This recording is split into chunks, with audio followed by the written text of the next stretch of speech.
मैंने कुछ क्वेश्चन करवाए थे आप लोगों को, कुछ टाइप ऑफ क्वेश्चन मैंने करवाए थे, उसी से रिलेटेड ना आज कुछ हम मल्टीपल चॉइस क्वेश्चन डिस्कस करेंगे। पहले मैं ये चेक करूंगा कि आपको कितना आता है अभी। तो अगर कोई बच्चा नया है ना, कोई आज ही क्लास में जुड़ा हो, अगर कोई बच्चा, ऐसे भी हो सकते हैं कि जो आज ही जुड़े हों, तो हो सकता है उनको कुछ चीजें कम समझ में आए, जो आज ही क्लास में आया होगा, जिसने पहली क्लास लगाई होगी आज। तो उनको मैं ये सजेस्ट करूंगा कि मेरी जो पास्ट क्लासेज हैं, कम से कम पिछली 5 क्लासेज, लास्ट की 5 क्लासेज वो देखेगा। तो उसको जहां भी मैंने डायमेंशनल एनालिसिस स्टार्ट किया हुआ है ना, वहां से अगर वो स्टार्ट करेगा तो उसको चीजें समझ में आ जाएंगी पास्ट क्लासेज को देख के। हो सकता है कोई बच्चा आज ही जुड़ा हो तो कम समझ में आए, टेंशन मत लेना। ये चीजें दोबारा भी पढ़ाई जाएंगी, एक्स्ट्रा क्लासेस भी ली जाएंगी आप लोगों की। कुछ रिकॉर्डेड क्लासेस पढ़ी उससे समझ में आ जाएगा, फिर और एक्स्ट्रा क्लासेस भी लेके हम सारा कवर करवा देंगे। तो नए बच्चे के लिए बोल रहा हूँ, घबराना मत। फिजिक्स मुश्किल नहीं है, सबसे आसान सब्जेक्ट है। अगर आज कम भी समझ में आए तो टेंशन मत लेना भाई, क्योंकि पहले वाले से लिंक है इसका। जो चीज करवा चुके हैं उसी के क्वेश्चन करवा रहा हूं मैं, तो इसलिए घबराना मत। कहीं पहले दिन सोचोगे भाई हमें तो कुछ समझ ही नहीं आया, सब कुछ समझ में आएगा, गारंटी देते हैं हम इसी बात की। तो सब कुछ समझ में आएगा टाइम के साथ। तो अब हम क्वेश्चंस को डिस्कस करते हैं हम, ठीक है। एक दो क्वेश्चन मैं करवाता हूं। जैसे ये मैंने क्वेश्चन लिख रखा है, इसने बोला भी जो एक्स है ना, ये पोजीशन को रिप्रेजेंट करता है। एक्स रिप्रेजेंट्स पोजीशन, पोजीशन को रिप्रेजेंट करता है। और टी इसमें टाइम है। एक्स पोजीशन है और टी इसमें टाइम है। अच्छा, इसमें एक मिसप्रिंटिंग है, यूनिफॉर्म एक्सप्रेशन लिखा हुआ है। यूनिफॉर्म एक्सप्रेशन नहीं होना चाहिए, ये थोड़ा गलत है। यूनिफॉर्म सीधा लिखो एक्सप्रेशन है। ज्यादा बड़ी स्टेटमेंट से मेरे को लेना देना भी नहीं है। एक्स पोजीशन है, टी टाइम है। ये पूछ रहा है what are the dimensions of a and b. मैं ये आज जो 3-4 क्वेश्चन करवाऊंगा ना, ये चेक करने के लिए करवाऊंगा कि जो मैंने पीछे काम करवाया है वो आपको कितना समझ में आया, और किस तरीके से क्वेश्चन पेपरों में पूछे जाते हैं, अलग अलग एग्जाम में क्या तरीका होता है क्वेश्चन पूछने का, वो इनसे आपको क्लियर होगा। तो इसलिए मैंने ये स्पेशल डीपीपी तैयार कर रखी है, इस पर डिस्कशन करेंगे अभी। अब देखो, इसने बोला एक्स पोजीशन है, टी टाइम है, तो what are the dimension of a and b. बेटा आप देखो, x is equal to a t square minus b t cube. तो इसने बोला भी एक्स पोजीशन है, अगर एक्स पोजीशन है तो ये पूरी वैल्यू पोजीशन होनी चाहिए। This complete value should be position, और ये भी कंप्लीट वैल्यू पोजीशन होनी चाहिए। अगर एक्स पोजीशन है तो ये पूरी वैल्यू भी पोजीशन होगी और ये पूरी वैल्यू भी पोजीशन होगी। Like quantity can be added और सब्ट्रैक्टेड, ये वाला कंसेप्ट हमने समझाया था आप लोगों को जब डायमेंशनल एनालिसिस स्टार्ट किया था, दूसरे लेक्चर में, सेकंड लेक्चर में। डायमेंशनल एनालिसिस के सेकंड लेक्चर में करवाया था मैंने ये। पोजीशन का मतलब होता है उसकी डायमेंशन डिस्टेंस वाले आएंगे। पोजीशन डिस्टेंस, पोजीशन का मतलब ओरिजिन से कितनी दूर है, तो डिस्टेंस वाले आपके डायमेंशन आएंगे, मतलब L1 आएंगे उसके डायमेंशन। तो A T cube, A t square position के बराबर है, तो पोजीशन का मतलब L1 है। पोजीशन का मतलब L1, तो ए हो जाएगा L1 बाय टी स्क्र, तो L1 बाय T2। तो ए के डायमेंशन आ जाएंगे L1 T माइनस 2, ये तो आएंगे ए के डायमेंशन। ऐसे हम निकालेंगे बी के डायमेंशन, बी के, तो बी टी क्यूब, ये भी L1 के बराबर होगा, बी टी क्यूब भी। तो यहां से बी के आ जाएंगे भाई L1 ओवर टी क्यूब, तो L1 ओवर टी की पावर 3, तो बी के बन जाएंगे भाई L1 टी माइनस 3। अब ये देख लो ये ऑप्शन कौन सा है, तो इसका आंसर ये बनेगा भाई, ये आंसर बनेगा इसका, सेकंड, सेकंड इसका आंसर बनेगा। फिर मैं बात दोहराऊंगा कि कोई बच्चा आज कल में ही जुड़ा हो तो वो इन क्वेश्चन को ना समझ पा रहा हो तो घबराना मत, पिछले लेक्चर फास्ट फास्ट उनको रिवाइज कर लो, देख लो, फिर चीजें समझ में आना स्टार्ट हो जाएंगी। हाँ जी बेटा, नेक्स्ट क्वेश्चन दे दूं, नेक्स्ट क्वेश्चन और करवा दूं। हाँ जी चलो, बच्चे कह रहे हैं जी करवा दो, और भी करवाओ। देखो भाई एक क्वेश्चन और करवाता हूं, ये थोड़ा सा जूम आउट कर लेता हूं मैं। क्वेश्चन को पढ़िए एक बार आप लोग, क्वेश्चन को पढ़िए। वंशिका, अंजलि, नंदिनी, करण, लक्की, गुंजन जिंदल, देवांशी, क्वेश्चन को पढ़िए। ये कह रहा भाई y is equal to a sine omega t, y is equal to a sine omega. थोड़ा सा मैं अच्छी तरह क्वेश्चन करवाऊंगा, ध्यान रखना। X by b minus k pi is an expression for wave motion, dimensions of x and k where omega and v are angular velocity and linear velocity. पढ़ो एक बार स्टेटमेंट को पढ़ो, बड़ा अच्छा क्वेश्चन है, बहुत ही अच्छा क्वेश्चन है, लेकिन मुश्किल नहीं है, आसान है। मैं अभी करवाऊंगा तो आपको लगेगा इजी था क्वेश्चन, लेकिन एक बार पढ़ लो अच्छी तरह।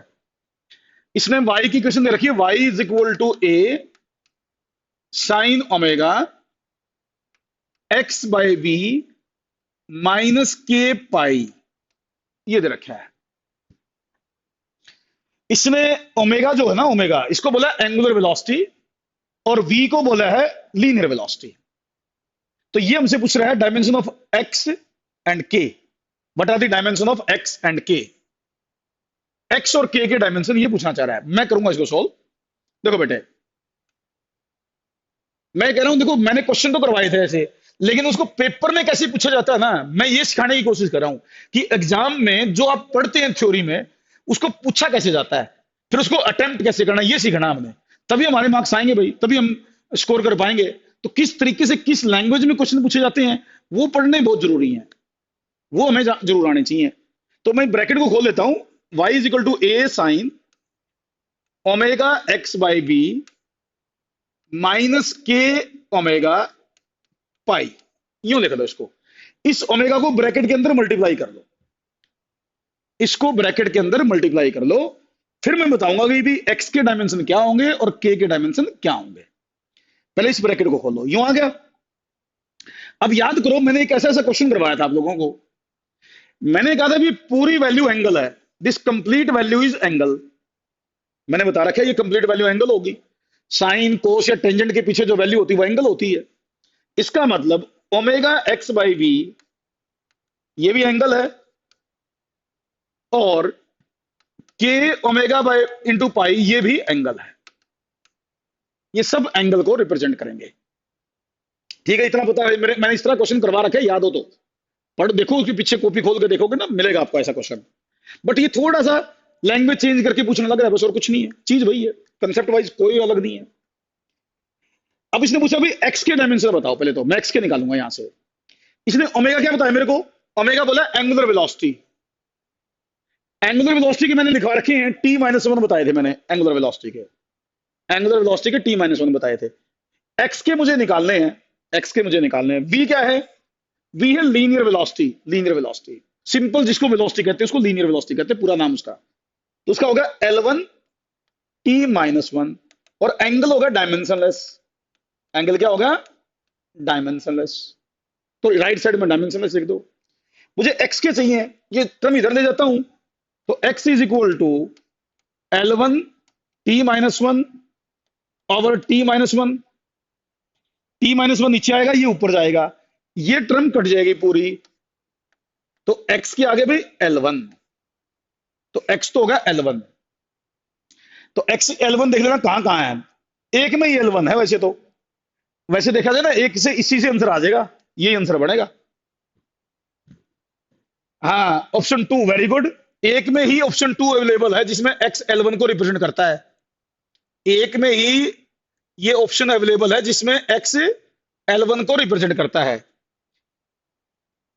क्योंकि बाकियों में तो x को ना कहीं t लिख दिया, कहीं L-1 लिख दिया, तो एक में ये ऑप्शन अवेलेबल है जो ठीक है।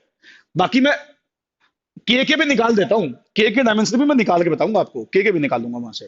कोई बच्चा सोचेगा जी x तो आपने निकाल दिया, के कैसे निकालना, अगर 2 में L होता तो, इसमें तो एक में ही शुरू में L है तो एक ही आंसर है, 2 में L होता तो भाई के भी पता होना चाहिए, फिर तो वो भी निकाल देते, क्या बात होगी।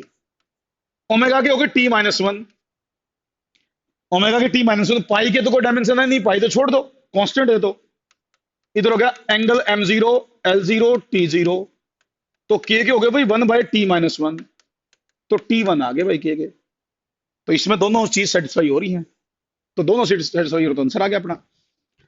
बिल्कुल सही भाई, वेरी गुड भाई बच्चों। इसका मतलब आपको क्वेश्चन पेपर में इस तरह के आ जाएंगे तो आप सोल्व कर दोगे, आपके सामने ऐसे क्वेश्चन आएंगे तो।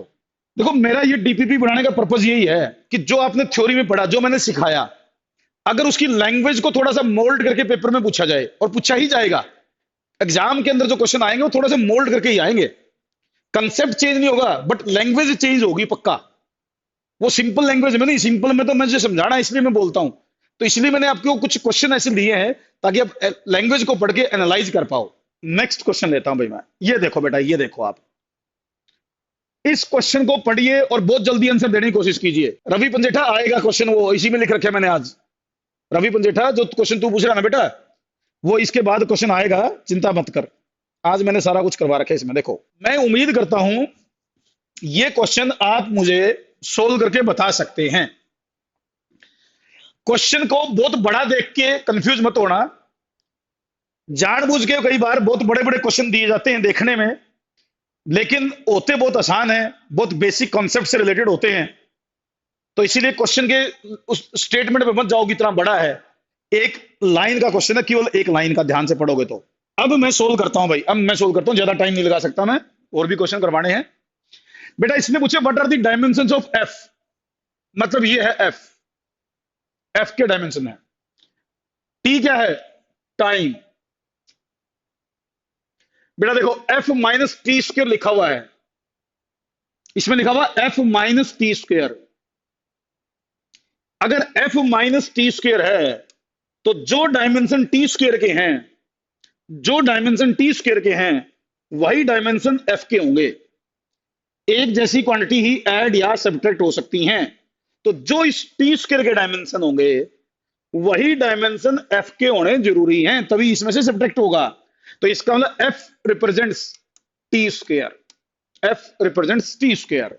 बिल्कुल आसान क्वेश्चन था, बिल्कुल आसान। एफ और टी स्क्वायर के डायमेंशन सेम होंगे, तो इसका मतलब जो टी स्क्वायर के हैं वो टी की पावर 2, तो वही एफ के भी होंगे। एक जैसी क्वांटिटी ऐड या सब्ट्रैक्ट हो सकती है, कितनी बार बोला मैंने। मैं फिर कह रहा हूं, इतनी बड़ी स्टेटमेंट केवल आपको कंफ्यूज करने के लिए है, और ऐसे ही एग्जाम के अंदर एग्जामिनर आपको फंसाता है। एग्जामिनर ना बच्चे को ड्रैग करता है, बच्चे को ना ऐसी लैंग्वेज देगा, ऐसी लगेगा बच्चे को कि पता नहीं क्या पूछा हुआ है, जबकि अगर बच्चा बेसिक कॉन्सेप्ट में समझेगा ना तो वही क्वेश्चन इजी होगा बिल्कुल।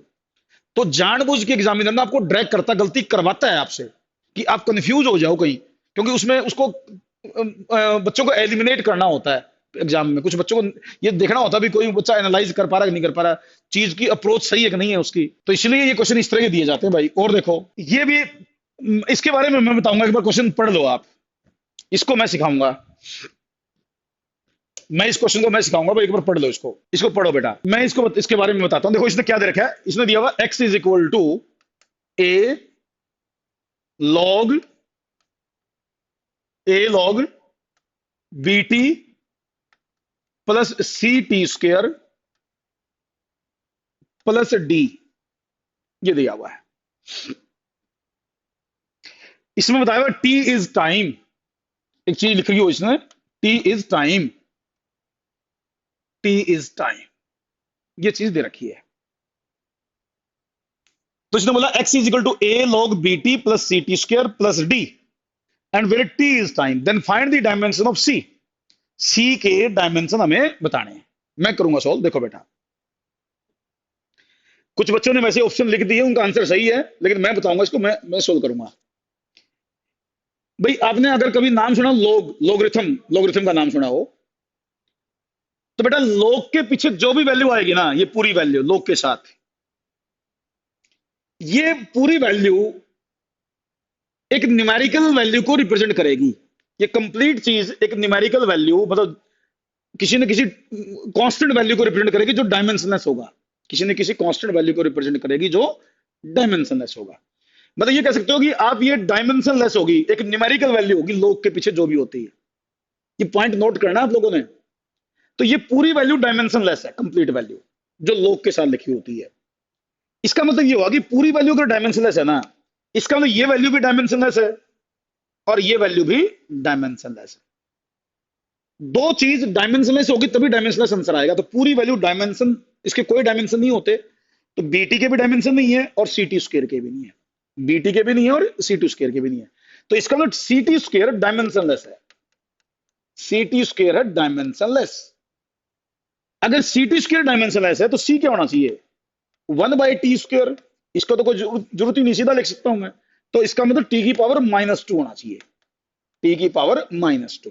तो इसमें जो अपने काम की बात है, जो हमें बतानी है आपको, कंसेप्चुअल जो बात बतानी है वो यही है कि बेटा log वाली टर्म के पीछे जो भी वैल्यू लिखी होगी log के साथ, वो हमेशा एक न्यूमेरिकल वैल्यू को रिप्रेजेंट करेगी और वो डायमेंशन लेस होगी।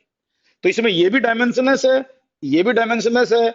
मुझे सी के निकालने हैं तो सी टी स्क्वायर को डायमेंशनलेस लिखूंगा और सीधा टी की पावर -2 आंसर दे दूंगा मैं इसका। ये आंसर बन जाएगा आपका। चलो जी, ये तो होगा आपका आंसर भाई। उम्मीद करता हूं समझ में आया होगा। ठीक आया होगा बेटा, समझ में कोई दिक्कत तो नहीं है बच्चे? मेरे को बताओ भाई, समझ में आ रहा है क्या? समझ में आ रहा है या नहीं आ रहा है, लिख के बताओ भी मुझे।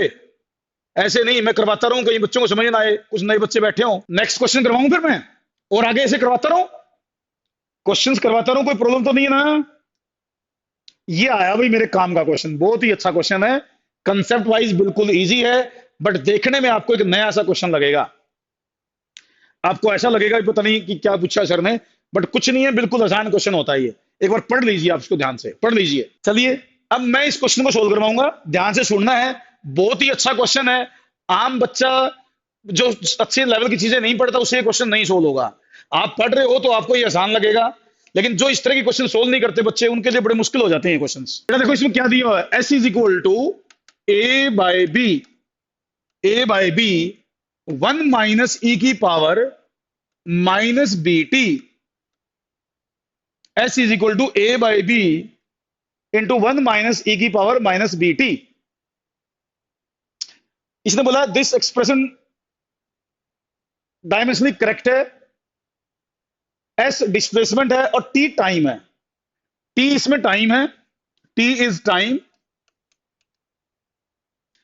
ये डिस्प्लेसमेंट की बजाय पोजीशन लिख लो, पोजीशन ज्यादा बेटर वर्ड है। पोजीशन, डिस्प्लेसमेंट तो नहीं बोलूंगा मैं, पोजीशन। अब ये क्वेश्चन पूछ रहा है मेरे से, what are the dimensions of a and b? What are the dimensions of a and b? A और बी के डायमेंशंस आपको बताने हैं। What are the dimensions of a and b? मेरे जो मैं पॉइंट से बताना चाह रहा हूं, ध्यान से सुनना है बेटा आपको। जो पॉइंट मैं ध्यान से मतलब बता रहा हूं, ध्यान से सुनो एक बार बेटा। कुछ बच्चों को ना इस ई का नहीं पता होगा क्या है ये ई का नहीं पता होता कुछ बच्चों को बेटा। ई इसको बोलते हैं एक्सपोनेंशियल। ई को क्या बोलते हैं? एक्सपो। नोट करते जाओ, नई बात आपके लिए, नोट कर लो। कुछ बच्चों को हो सकता है पता हो, कुछ को हो सकता है ना पता हो। तो ई लिख दो एक्सपोनेंशियल। ई एक्सपोनेंशियल कहलाता है, ई इज एक्सपोनेंशियल। ई जो है वो एक्सपोनेंशियल है, जैसे एक पाई सिंबल सुना होगा आपने, पाई, वैसे ही ई एक सिंबल है। ई एक सिंबल है और ई की एक वैल्यू होती है अप्रोक्सीमेटली 2.718, अप्रोक्सीमेटली 2.718। ई की एक वैल्यू होती है, जैसे पाई की वैल्यू होती है ना, जैसे पाई की वैल्यू होती है, वैसे ही एक ई की वैल्यू होती है। ई एक एक्सपोनेंशियल मैथमेटिकल टर्म है ये। जैसे पाई एक कांस्टेंट होता है ना, पाई, उसकी वैल्यू 22/7 होती है, वैसे एक्सपोनेंशियल की एक वैल्यू होती है, एक्सपोनेंशियल की। तो बेटा एक्सपोनेंशियल की जो वैल्यू है और पाई की वैल्यू है, ये आपको पता होनी चाहिए। पाई तो सबको पता है, एक्सपोनेंशियल आपके लिए नया है, अब याद कर लेना। हमें वैल्यू में इंटरेस्ट नहीं है, हमें क्वेश्चन में इंटरेस्ट है कि ये जो क्वेश्चन दिया इसका क्या मतलब है, कैसे सोल्व करूंगा मैं इसको। वो देखो बेटा, ये तो मैंने अभी बता दिया एक्सपोनेंशियल क्या होता है। बेटा देखो, ई की पावर, किसी भी चीज की जो पावर होती है, किसी भी चीज की पावर, किसी भी चीज की पावर हमेशा डायमेंशनलेस होती है। नोट कर लो बात, लिख लो, लिख लो, कहीं बाद में ध्यान ना रहे। किसी भी चीज की पावर अगर लिख रखी है ना, that power always represents a numerical value. Power always represents a numerical value. Power हमेशा न्यूमेरिकल वैल्यू को रिप्रेजेंट करेगी और पावर हमेशा डायमेंशनलेस होगी। ये दो बातें नोट कर लो। अब ये अगर हम नोट कर लेते हैं तो हम इस क्वेश्चन को बड़ी आसानी से सोल्व कर सकते हैं। तो आप ये कहोगे बी इंटू टी, ये डायमेंशनलेस है। बी इंटू टी डायमेंशनलेस है, because b into t is power and power is dimensionless. इस नेगेटिव का कोई रोल नहीं बाहर बढ़ेगा, डायमेंशन में इसका कोई रोल नहीं, ध्यान रखना। तो पावर है बी टी, पॉजिटिव पावर है, नेगेटिव पावर, उसे कोई मतलब नहीं, बट इज डायमेंशनलेस। तो b can be written as 1/t, b can be written as 1/t। तो इसके डायमेंशन क्या होने चाहिए, t-1, इसके डायमेंशन t-1। तो एक तो ये चेक कर लो कि बी के डायमेंशन t-1 किस किस में है। बी के डायमेंशन t-1 दो में है, इसमें भी है और इसमें भी है। तो इसका मतलब एक तो चीज मुझे पता चल गई भाई कि ये दो आंसर तो नहीं होंगे, ये भी नहीं है, ये भी नहीं है, ये दो आंसर तो नहीं होंगे। मेरा आंसर सेकंड और थर्ड में से कोई आएगा, सेकंड और थर्ड में से मेरा कोई आंसर आएगा। अब वो सेकंड और थर्ड में से कैसे निकालूं वो देखना मुझे, मैं बताऊंगा उसको। ये पार्ट उम्मीद करता हूं समझ में आया होगा, बी इतना पार्ट समझ में आ गया कि बीटी एक पावर है और पावर हमेशा डायमेंशनलेस होती है, तो बीटी को डायमेंशनलेस लिख दो और बी के डायमेंशन t-1 आ गए। अब मैं निकालूंगा ए के डायमेंशन। अब मैं फिर कह रहा हूं इस क्वेश्चन के साथ वेरी वेरी इंपॉर्टेंट लिख लेना, very very important for JEE and NEET. ये बहुत ही अच्छे स्टैंडर्ड का क्वेश्चन है, ध्यान से करने होते इस तरह के क्वेश्चन को, लाइटली नहीं लेना होता। अब मेरा काम है ए के डायमेंशन निकालना भाई, वो देखो बेटा ए के डायमेंशन। बी के डायमेंशन को तो मैं एक बार मिटा देता हूं, जगह कम है, तो मैं इस ब्रैकेट को एक बार खोलता हूं। तो S is equal to a by b minus a by b e की पावर माइनस बी टी। मैंने एक बार ये ब्रैकेट खोल दी, कोई डाउट नहीं होना चाहिए, कोई दिक्कत नहीं होनी चाहिए। अब बेटा मैंने कहा ना S एक पोजीशन को रिप्रेजेंट करता है, अगर S पोजीशन है तो A बाई बी ये भी पोजीशन होनी चाहिए। अगर S पोजीशन है तो A बाई बी भी पोजीशन ही होनी चाहिए। तो A बाई बी अगर पोजीशन है तो पोजीशन का मतलब L1। अगर A बाई बी पोजीशन है, अगर S पोजीशन है तो ये मैं कह रहा हूं ये भी पोजीशन ही होगी। इसका मतलब A बाई बी के डायमेंशन L1 होंगे, इसके डायमेंशन होंगे L1। तो भाई A हो गया L1 इंटू बी, और B के क्या बताया आपने मेरे को t-1, तो ये होगा भाई L1 t-1। अब चेक करो L1 t-1 किसमें है, वो तो इसमें है भाई, इसका मतलब correct answer third, correct answer third है। तीसरा आंसर सही होगा आपका। ये इस तरीके से क्वेश्चन सोल्व किए जा सकते हैं। मैं ये क्या कह रहा हूं आप लोगों को कि भाई देखो एक बात समझो बेटा, आप लोगों को शायद निट के पेपर का आइडिया, निट के पेपर में फिजिक्स में कितने क्वेश्चन आते हैं। निट के पेपर में फिजिक्स में 45 क्वेश्चन आते हैं, 45 क्वेश्चंस, 45 क्वेश्चंस। हमने एक एक क्वेश्चन तैयार करना है, हमें यह पता होना चाहिए किस टॉपिक में से क्वेश्चन पूछे जाते हैं और आमतौर पर किस टाइप के क्वेश्चन पूछे जाते हैं। वो एक एक क्वेश्चन की लड़ाई है, एक एक क्वेश्चन तैयार करवाऊंगा मैं आपका। जैसे मैं डायमेंशनल एनालिसिस करवा रहा हूं ना, इसमें हर टाइप आपकी कवर करवाऊंगा। कोई भी क्वेश्चन कुछ भी पूछा जाए आपसे, आप हर क्वेश्चन को अटेम्प्ट कर पाओ, इस तरीके से टॉपिक को तैयार करवाया जाएगा अगर आपने हमारे अकॉर्डिंग काम कर लिया तो। इस तरीके से स्टडी मटेरियल तैयार करके हमने, इस तरह के क्वेश्चन बैंक तैयार करके हैं। तो ये सारे टाइप हम कवर करवा रहे हैं, तो अच्छे बच्चे जरूर इसको नोट करें।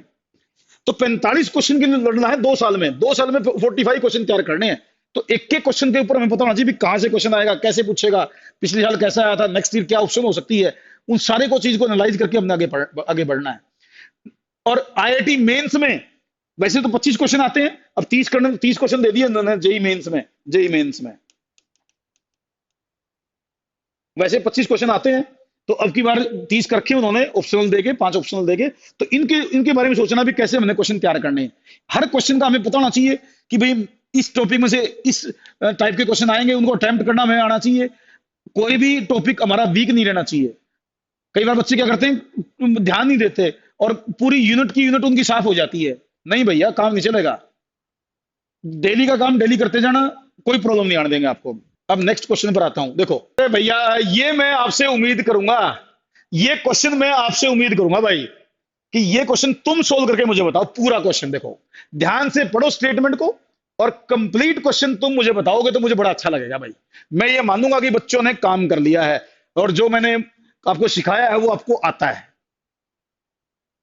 एक बार पूरी स्टेटमेंट ध्यान से पढ़ो, आराम से क्वेश्चन करो, बहुत अच्छा लगेगा मुझे तुम एक क्वेश्चन सोल्व करोगे तो।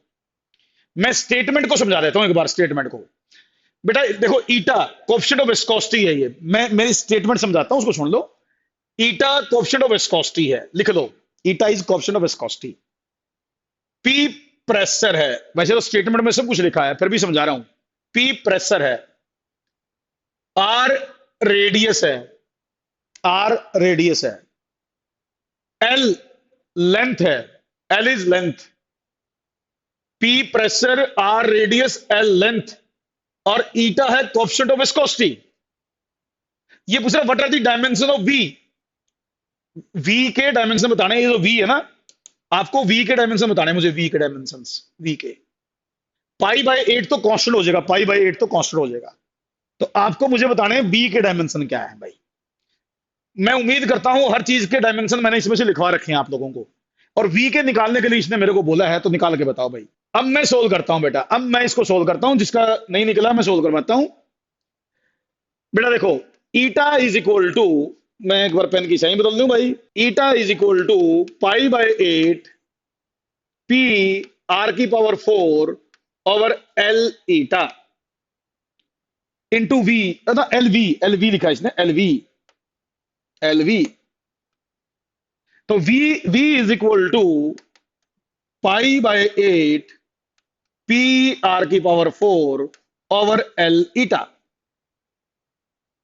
अब मुझे वी के डायमेंशन लिखने हैं। अरे भाई सारी चीजों के डायमेंशन लिख दो। प्रेशर के क्या होते हैं, इसके तो कोई डायमेंशन है ही नहीं, पाई बाय 8 के तो डायमेंशन हटा दो। पी प्रेशर है तो m1 L-1 T-2 प्रेशर के लिख दो, m1 L-1 T-2 pressure. R radius L की पावर 4, आर रेडियस तो L की पावर 4, L लेंथ, लेंथ तो L1, L1 eta coefficient of viscosity. क्या होते हैं कोएफिशिएंट ऑफ विस्कोसिटी, क्या लिखवाए थे मैंने, m1 L-1 T-1। अरे भैया अब देखो क्या बचे, इस L के साथ ये L गया, M के साथ M गया, चेक करके बताओ मुझे क्या आया। मेरे हिसाब से तो V क्या है भाई, L3 T-1, चेक करो एक बार, L3 T-1, L3 T-1 इसका आंसर आया, L3 T-1, हाँ L3 T-1। वेरी गुड भाई, option two, option two, very good. ये हुई ना बात, ये मैंने ना बड़े अच्छे अच्छे क्वेश्चन छांट रखे थे। मैं देखता हूँ कितने बच्चे इसमें इंटरेस्ट लेते हैं, जो अच्छे न्यूमेरिकल होते हैं कितने बच्चे इंटरेस्ट लेते हैं, सारे इंटरेस्ट ले रहे हैं इसमें तो। नहीं नहीं, इसको नहीं करवाता, इसमें तो बच्चे कैलकुलेशन, ये तो मैंने करवा दिया था। देखते किसको किसको याद है। इसका आंसर दो भाई जल्दी, विदिन 10 सेकंड मुझे आंसर चाहिए इसका। इसका आंसर दो भाई मुझे विदिन 10 सेकंड। कौन बच्चे आंसर देते हैं, जल्दी जल्दी आंसर स्क्रीन पे आने चाहिए आपके, जल्दी जल्दी आंसर स्क्रीन पे आने चाहिए 10 सेकंड के अंदर अंदर। जल्दी आंसर दो भाई जल्दी। इसका मैंने करवाया था, ए बाय बी के डायमेंशन वर्क वाले ये आए थे, ए बाय बी के m1 L2 T-2, ये आए थे इसके डायमेंशन, m1 L2 T-2। अरे भैया मैंने क्वेश्चन करवाया था, यो क्लास में करवाया था मैंने क्वेश्चन, यार क्या बात करते हो तुम, सेम क्वेश्चन मैं क्लास में करवा चुका हूं यार। ए बाय बी के m1 L2 T-2 आए थे, और इन चार में से किसके m1 L2 T-2 होते हैं भाई। अरे देखो तो m1 L2 T-2 पेज पलट के देखो कॉपी का एक बार, सेम क्वेश्चन करवाया हुआ मैंने, इसके डायमेंशन m1 L2 T-2 आए हुए हैं भाई। अब चार में से किसके हैं m1 L2 T-2, मेरे ख्याल से तो एनर्जी के हैं, ये डायमेंशन एनर्जी के होते हैं भाई, तो आंसर एनर्जी आएगा। रिवाइज करा करो बेटा पिछले कॉपी, नहीं नहीं देखो ऐसे नहीं चलेगा, जो क्लास में करवा दिया ना टीचर ने वो तो सारा का सारा आपको आना चाहिए, उसमें तो कोई भी चीज है, क्योंकि क्लास में टीचर बहुत इंपॉर्टेंट चीजें ही करवाता है, बहुत इंपॉर्टेंट जो चीजें होती हैं वो सारी क्लास में करवाई जाती हैं। ये तुमसे कल पूछूंगा, नोट कर लो इस पूरे क्वेश्चन को, ध्यान से स्टेटमेंट नोट करो, मैं 2 मिनट दे रहा हूं आप लोगों को, 2 मिनट आपके पास है, पूरी स्टेटमेंट नोट कर लो, फोटो खींच लो चाहे इसका, स्क्रीनशॉट ले लो। ये कल तुमसे पूछूंगा मैं, देखता हूं कितने बच्चे ट्राई करके आएंगे इसको। लिख लो इस क्वेश्चन को, मैं इसलिए दे रहा हूं, मैं आज भी करवा सकता था इस क्वेश्चन को, लेकिन मैं दे इसलिए रहा हूं घर के लिए आपको, ताकि आप खुद ट्राई करो, क्योंकि ये बहुत इंपॉर्टेंट क्वेश्चनों में से एक है ये वाला भी। कोई भी बुक उठाना, कोई भी असाइनमेंट उठाना, आपका ये क्वेश्चन आपको हमेशा मिलेगा, ये क्वेश्चन हमेशा हर जगह मिलेगा आपको, इसलिए मैं बहुत इंपॉर्टेंट क्वेश्चन होने के कारण आपसे एक बार ट्राई करवाऊंगा। कुछ बच्चे बहुत अच्छा काम करेंगे, वो करके आएंगे इसको, और कुछ को मैं समझा दूंगा फिर भाई, लेकिन जो अच्छे बच्चे हैं वो सारे ट्राई करेंगे इसको। तो इसलिए मैंने तुम्हें घर के लिए दिया है ये क्वेश्चन भाई, कि ट्राई करो बच्चे। उम्मीद करता हूं नोट कर लिया होगा आपने, सबने नोट कर लिया, ठीक है आगे बढ़ जाऊं, नेक्स्ट क्वेश्चन पे आ जाऊं, नेक्स्ट क्वेश्चन पे आ रहा हूं भाई। ये मैं करवाऊंगा आपको, ये मैं करवाऊंगा नोट, एक बार पढ़ लो, स्टेटमेंट को पढ़ लो। मैं ये क्वेश्चन नोट करवा रहा हूं बेटा। इसने क्या कह रखा है देखो, इसने बोला ई जो है वो काइनेटिक एनर्जी है, E is kinetic energy, J is angular momentum, J angular momentum है। तो बेटा देखो, इसने पूछा जे स्क्वायर बाई ई, इसके डायमेंशन बताने हैं, जे स्क्वायर बाई ई के डायमेंशन बताने हैं। इसमें जे जो है वो एंगुलर मोमेंटम लिख रखा है इसने, और ई को इसने काइनेटिक एनर्जी का नाम दिया है। तो हमें इसके डायमेंशन निकाल के देखने कि चार में से कौन सा आंसर होगा। ठीक, तो मैं बताता हूं आप लोगों को। पहले हमें जे के डायमेंशन पता होने चाहिए भैया। जे किसके लिए वर्ड यूज किया इसने, सिंबल एंगुलर मोमेंटम के लिए। और एंगुलर मोमेंटम के मैंने आपको बताए थे m1 l2 t minus one. लिखो, देख लो आप पीछे पेज पलट के। एंगुलर मोमेंटम होता है लीनियर मोमेंटम इनटू डिस्टेंस, लिखवाया होगा मैंने कहीं, linear momentum into distance angular momentum होता है। तो एंगुलर मोमेंटम के होंगे m1 l2 t minus one, और इसकी पावर 2 है, इसकी पावर 2 है।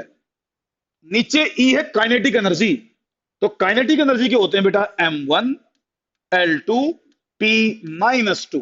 सोल्व करके देखते हैं किसके डायमेंशन ये आएंगे। ब्रैकेट वगैरह खोल लो एक बार। ये आया भाई ऊपर m2 l की पावर 4 t की पावर माइनस 2, ऊपर तो ये आएगा। नीचे बेटा m1 l2 t माइनस 2। बेटा देखो, एक m की पावर कटेगी, l की दो पावर कटेंगी, और t की तो पूरी ही पावर गई। तो मेरे हिसाब से तो बचा बेटे m1 और l2, m1 l2। बिल्कुल यस, यस भी मलिक, बिल्कुल सही। तो ये बचे बेटे m1 l2, और बेटा m1 l2 moment of inertia के डायमेंशन होते हैं। m1 l2 जो होते हैं ये मोमेंट ऑफ इनर्शिया के डायमेंशन होते हैं। तो m1 l2 moment of inertia को रिप्रेजेंट करेगा। तो इसका मतलब ये जो आंसर है मेरा मोमेंट ऑफ इनर्शिया होगा। वेरी गुड भाई, सबने लिख रखा है तो m1 l2। तो ये आपका रिक्वायर्ड आंसर आ गया बेटा। उम्मीद करता हूं समझ में आ रही है वो चीजें। कोई भी बच्चा ये कुछ समझ में ना आए तो मेरे से पूछ लेना भैया। मैं ये उम्मीद लगा के बैठा हूं कि आपने पिछली चारों पांचों क्लास मेरी देख रखी हैं। जिन बच्चों ने चारों पांचों क्लास मेरी पीछे देखी हुई है डायमेंशनल एनालिसिस की, उन्हीं को बच्चों को सही तरह समझ में आ रहा होगा। अगर कोई नया बच्चा है तो मेरी पिछली क्लास जरूर देखे, अगर पिछली क्लास देखेगा तभी उसको चीजें समझ में आएंगी। नेक्स्ट क्वेश्चन पे आता हूं भाई। नेक्स्ट ये देखो भाई, ये देखो, ये फिर एक कंसेप्चुअल क्वेश्चन है, ये फिर एक कंसेप्चुअल क्वेश्चन है। वैसे अभी थोड़ा सा आगे के लिए है, इसका आंसर बता देता हूं मैं, आंसर बता देता हूं। This question is dimensionally true, इसका आंसर ये आएगा, लेकिन समझ में आगे आएगा। नहीं है, यस अभी नहीं है बेटा, यस यस अभी नहीं है, यस अभी नहीं है बेटा।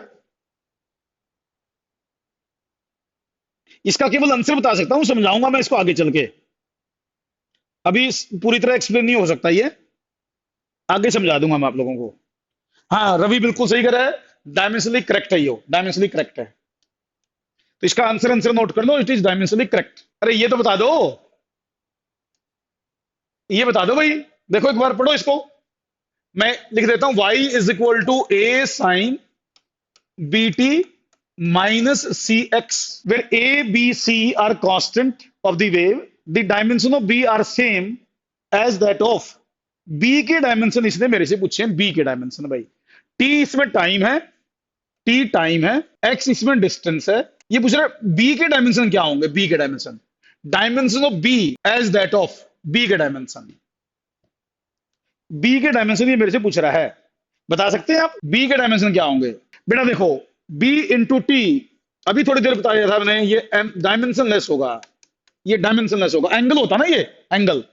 तो बी के आएंगे 1/t, 1/t मतलब t माइनस वन, और t माइनस वन फ्रीक्वेंसी के होते हैं, t माइनस वन फ्रीक्वेंसी के होते हैं। तो वेव फ्रीक्वेंसी इसका आंसर होगा, एग्जैक्ट आंसर जो इसका वेव फ्रीक्वेंसी होगा। बिल्कुल, इसका मतलब बच्चों को एक टॉपिक तो क्लियर होगा भाई। डायमेंशनल एनालिसिस में तो ये मार नहीं खाएंगे भाई। डायमेंशनल एनालिसिस में तो मैंने बहुत अच्छे अच्छे लेवल के क्वेश्चन करवा दिए आप लोगों को। इसका मतलब ये तो आपका स्ट्रॉन्ग हो गया। एक टॉपिक इसका भी बचता, भी एक और टॉपिक बचता है इसका भी, लेकिन जितना करवाया ये तो आपको आ गया। ये तो मैं मान लेता हूं भाई, ये तो आपको आ गया है, इसमें तो आप स्ट्रॉन्ग हो गए, इसमें तो नहीं मार खाएंगे आप, क्योंकि मैंने मुश्किल से मुश्किल क्वेश्चन करवा दिया आपको। अब एक और देख लो भाई, ऊपर वाले से रिलेटेड एक और देख लो। अब ये क्वेश्चन और देख लो बेटा, बिल्कुल इजी, बिल्कुल इजी। देखो y is equal to a sine B T minus C X T time X distance. इसने पूछा भाई B by C, B by C के बताओ, बी बाय सी के डायमेंशन बताइए। अरे बेटा बी के तो हो गए टी माइनस वन, करवा दो क्या क्वेश्चन यू। सी के क्या होंगे, सी एक्स डायमेंशन लेस हो गए बेटे, तो सी के हो गए एल माइनस वन। पुट करके देखो तो t minus one by l minus one, तो l one t minus one आ गए। L one t minus one किसके होंगे, वेव वेलोसिटी के, तो l one t minus one wave velocity के हो गए। बिल्कुल तो है, वेव वेलोसिटी आसान तो है। तो ये आएंगे, ये तो करवाया तो था मैंने बेटे, यहाँ मैंने कुछ और सिंबल दिए थे बस, सेम क्वेश्चन तो था क्लास में करवा रखा है। कॉपी को सही तरह पढ़ो आप, जो करवाता हूँ क्वेश्चन क्लास में उनको पढ़ो, बड़े मतलब इजी लगेंगे सारे क्वेश्चंस आपको। चलिए आज की क्लास यहीं रोक रहा हूं, कल फर्दर क्वेश्चंस कल करवाएंगे हम, ठीक है। और कल हाँ बाकी बातें कल डिस्कस करते हैं, ठीक है, कल मिलते हैं बेटा, ओके।